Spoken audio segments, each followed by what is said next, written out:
अस्सलाम वालेकुम। गल्फ़ खबरें में आप तमाम लोगों को वेलकम करती हैं। जैसा कि आप तमाम लोगों को मालूम है कि सऊदी अरेबिया के अंदर मुख्तलिफ़ ममालिक के जो हाजी हज़रात हैं वो हज के लिए पहुँच चुके हैं।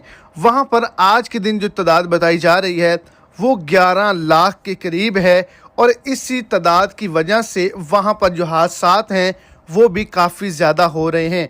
आज की रिपोर्ट के मुताबिक करीबन 150 अफराद ऐसे हैं जो कि हादसे का शिकार हुए हैं। इसके अंदर पाकिस्तानी, इंडियन, बांग्लादेशी और दीगर ममालिक से ताल्लुक़ रखने वाले जो लोग हैं वो मौजूद हैं, जो कि वहाँ पर शदीद हंगामी सूरत हाल, तशवीशनाक सूरत हाल से गुजर रहे हैं और चंद लोग ऐसे हैं जो कि शहीद हुए हैं। वीडियो की तफसीलात को जानने के लिए वीडियो को एंड तक देखें और अगर इस चैनल पर फर्स्ट टाइम है तो लाजमी से चैनल को सब्सक्राइब करें, वीडियो को लाइक करें और अपने दोस्तों तक इसको ज़्यादा से ज़्यादा शेयर करें।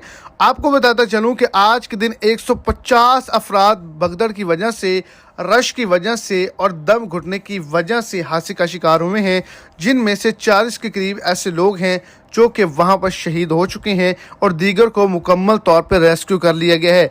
रश ज़्यादा होने की वजह से इस तरह के हादसा जो हैं वो सऊदी अरेबिया के अंदर दौरान हज पेश होते रहते हैं।